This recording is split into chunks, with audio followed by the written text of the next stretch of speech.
very good evening and welcome to The Big Picture, where today we are focusing on Prime Minister Narendra Modi's US visit. After a short and historic trip to Ireland today, he heads for New York to talk up the India story to hedge fund managers, investment bankers and industry CEOs. To help us understand if this trip is going to be any different from last year's hugely popular one, we have in studio an esteemed panel. We've got former Ambassador Meera Shankar joining us this evening. We also have senior economist Mohan Guruswamy as well. And also from JNU, we've got Professor Mahapatra, Chintamani Mahapatra, in fact, he's joining us. He's, of course, the chairman at the Center of Canadian, US and Latin American Studies at JNU. Mr. Guruswamy, if I could start with you. We, of course, had the first India-US strategic and commercial dialogue, yesterday, where you got Sushma Swaraj and John Kerry deciding to increase that bilateral trade fivefold to, $500 billion US. Is that setting the tone, in a sense, as far as trade is concerned between both countries, setting the tone for Modi's visit? That's very interesting because trade in both countries are driven by private sector. So, trade will then go according to what the market wants. So the governments, they've expressed a desire that it should be $500 billion.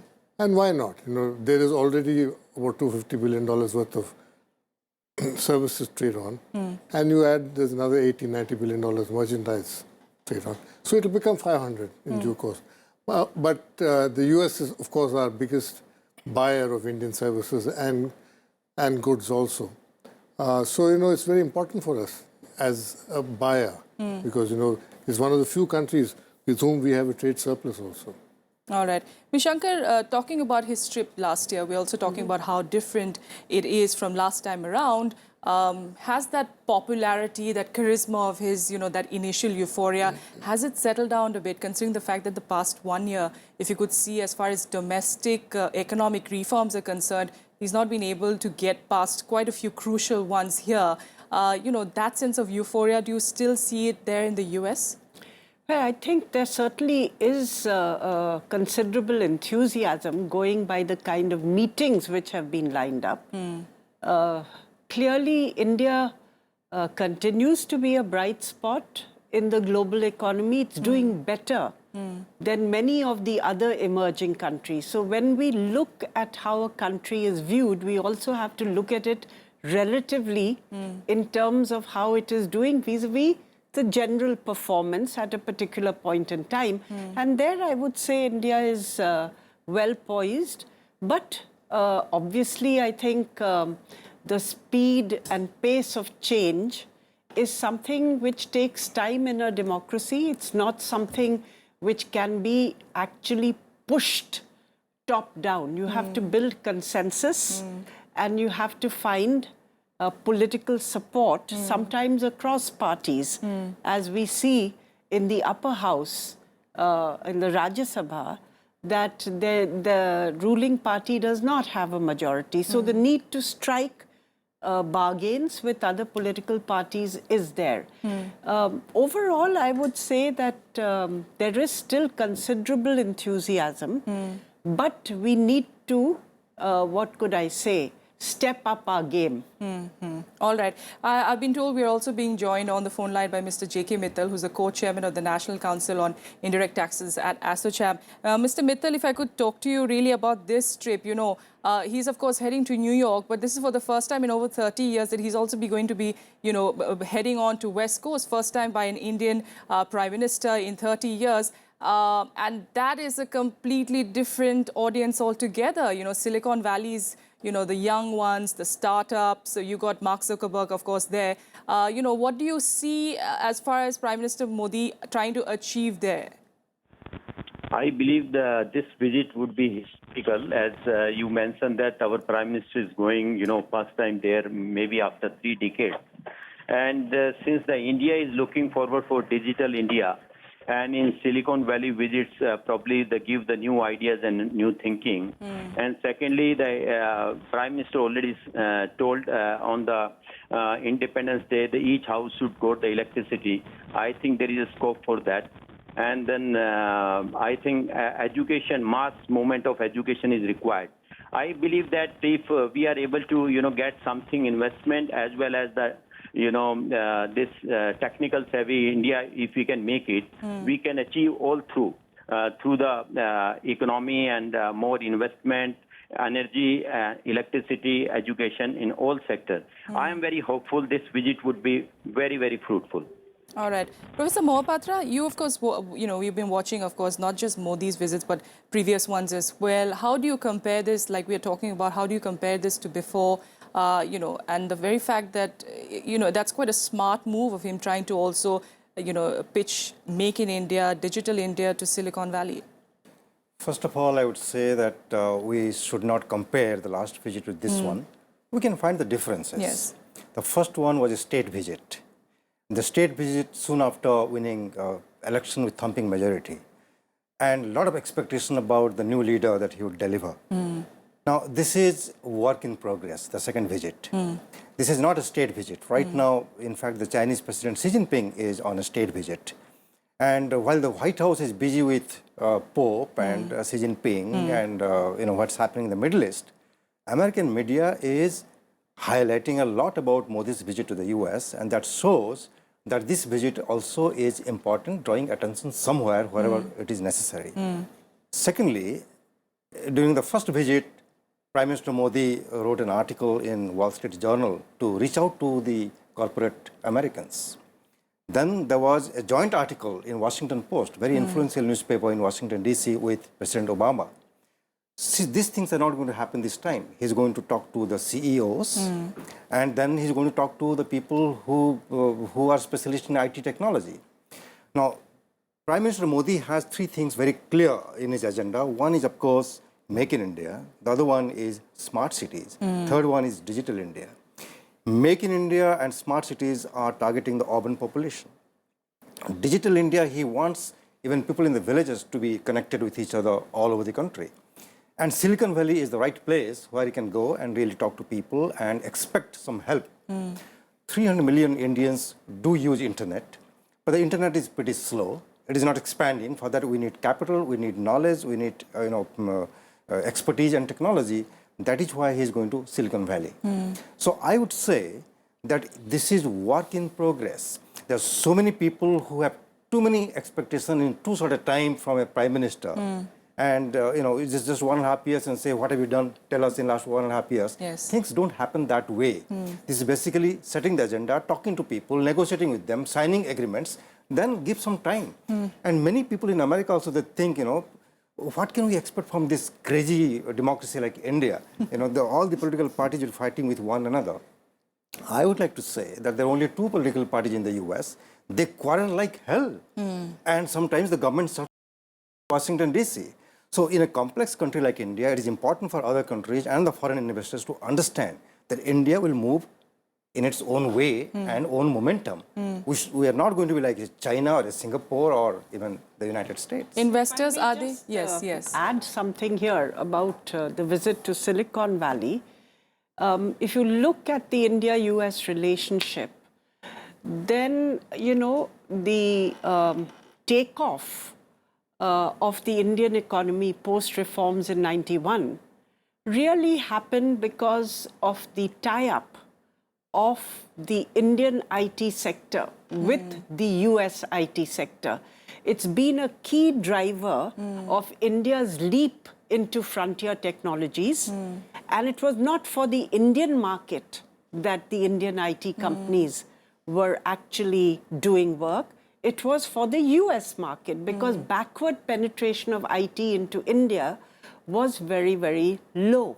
So in some sense, you could say it recognizes IT in a sense as a strategic sector driving India-US cooperation, but it's also looking at new sectors like renewable energy, because the Prime Minister scheduled to visit Tesla, which is really now making breakthroughs in terms of batteries for solar energy storage, which would be key but I think from India's point of view, the important thing is not to be a mere market. How do we work with US so that we are not only a market for their technologies, but we also become a base for production of some of their technologies? Because just as it's important for the US to have employment back home And a recent survey in Chicago showed that having sustainable employment and jobs is the key issue in front of the in American fact, Donald Trump is in fact American going voter. ahead on that. Yes. Then for India too, creating employment and jobs here with this huge population of ours, I think has to be a key national goal.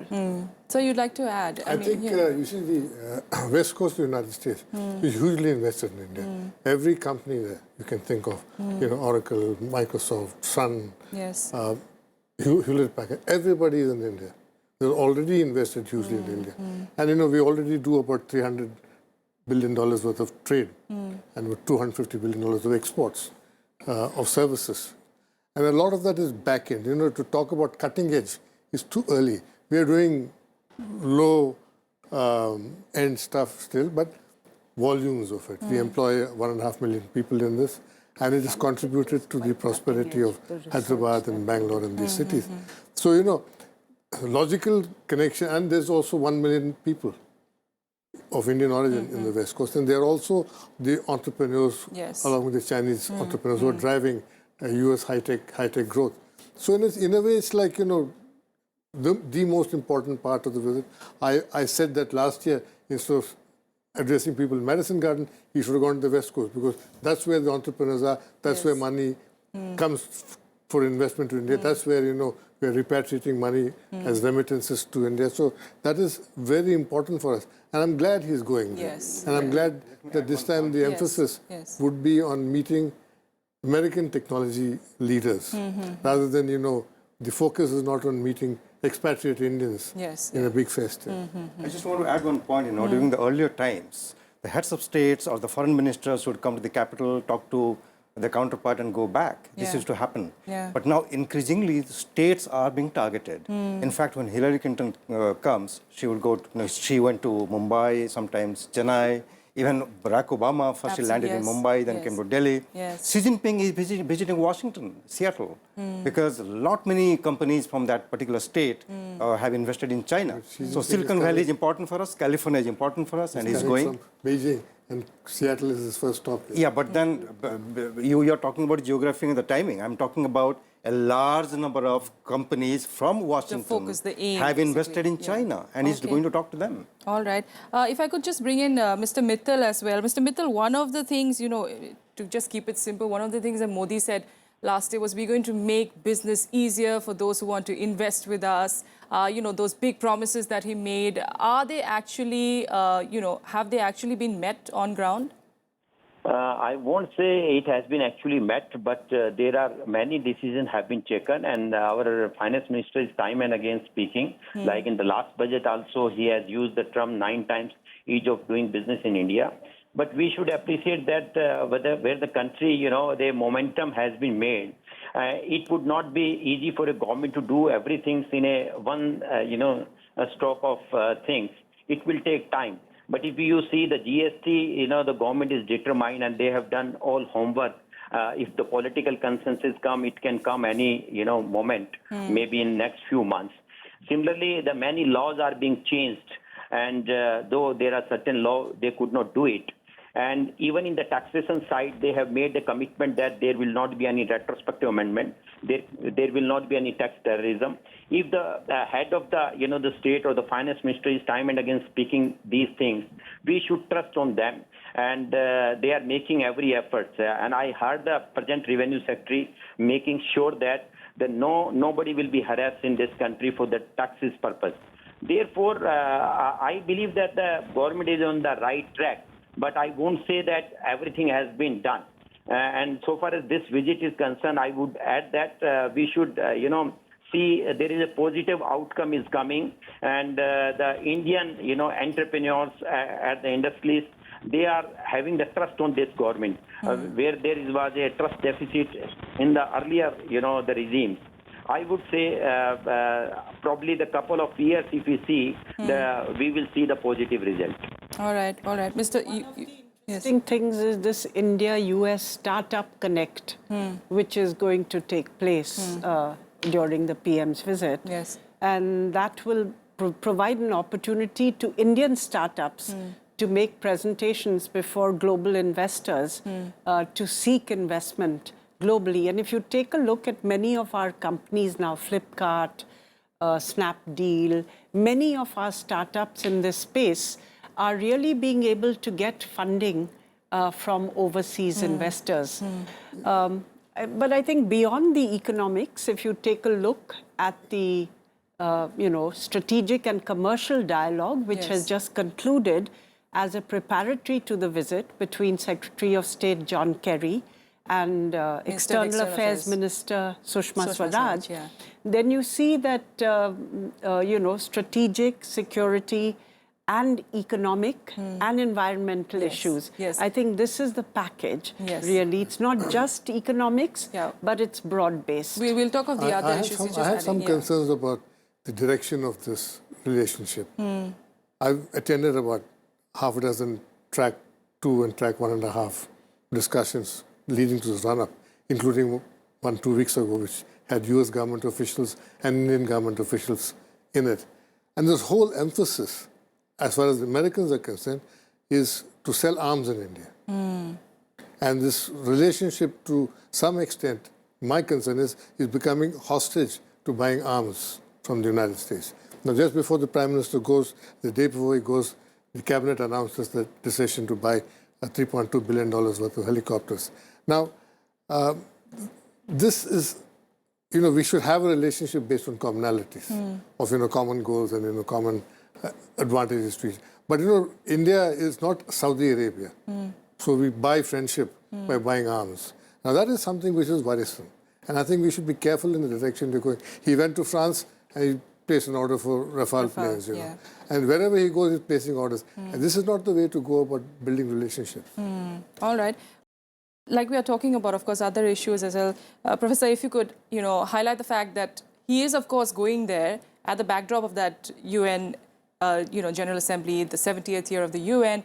He's going to be addressing a summit there as well. And it is coming, after a few days or for that matter, a few weeks of the UN saying that they are ready to look into a draft which may perhaps be looking into the members, trying to expand it. That is, of course, a shot in the arm as well as he's going there. We have been noticing that Prime Minister Modi always brings surprises. The way he visited South Pacific Islands, then Seychelles, now Ireland. Now, in the UN, for the first time we saw the General Assembly asserting on the issue of UN reforms, and the Security Council, 3 countries, Russia, France, and the US, combined their strength and said, no reforms right now. Exactly. Now, UN General Assembly. China. It was China, US, and Russia. China, US, and Russia. Now, UN General Assembly asserting and passing a resolution to go ahead with the UN reform and discuss, and approved with consensus a draft. But Prime Minister Modi is not going to give the address to the UN General Assembly. He's going to address the sustainable development one. This is a surprise. I don't know why. Sushma Swaraj, our foreign minister, of course, is going to address. But there are concerns that by the time she speaks, most of the heads of the states would have left New York. So why the government did, I don't know. But going to the UN and then meeting Obama is also equally important. This is going to be the 5th time he's going to interact with Obama in such a short period of his tenure as the Prime Minister. And here I just want to differ a little bit on this arms trade thing. Chinese are they will be very happy to buy American arms. Americans are not going to sell it to the Chinese. Obviously. Our arms trade with the US was 0. Now it is $10 billion, so it has drawn a lot of attention. If we don't buy from the Americans... Perhaps it's because China is not that desperate for business from No. the US. The Americans are not going to sell weapons technology to the Chinese for strategic concerns. Okay. If we don't buy from the Americans, well, we'll buy from Russia or buy from Germany and other countries. In fact, after Ashton Carter came to India in February, went back, they have created a new country-specific cell for India to promote not just arms cell, but also co-production and co-development. It has begun.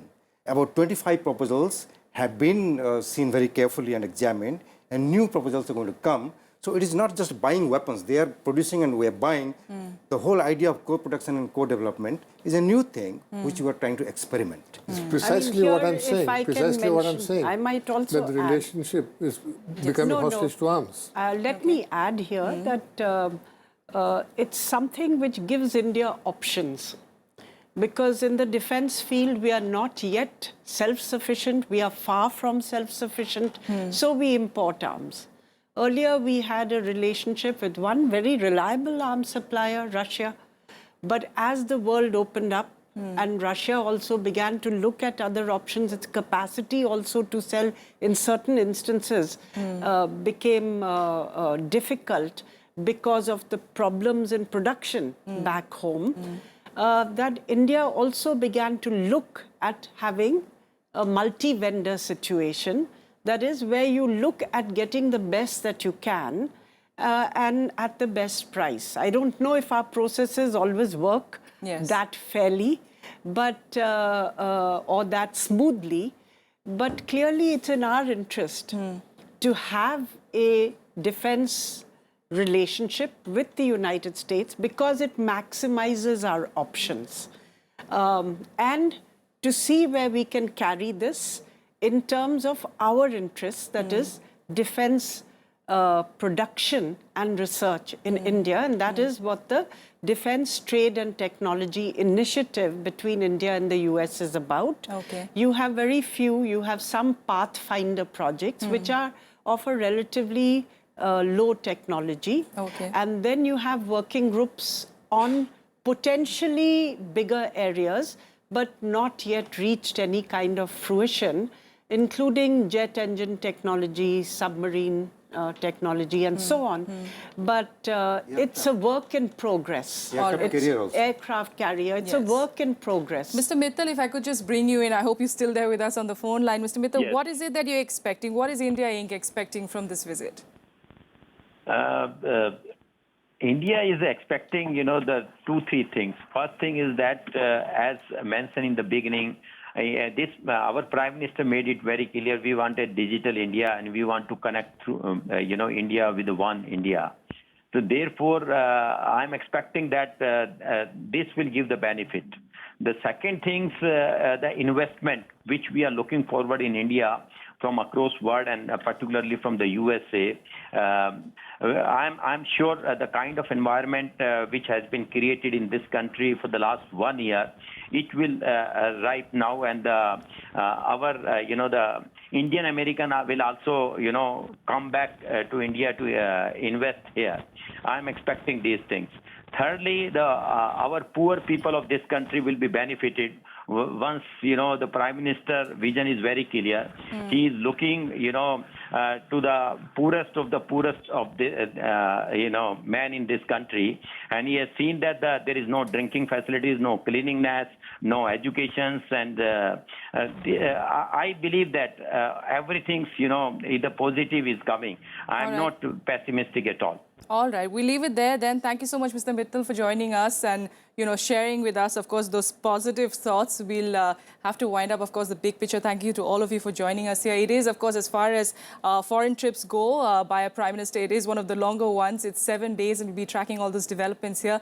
Keep watching Rajya Sabha TV. The big picture, of course, ends here. Thanks so much for joining us.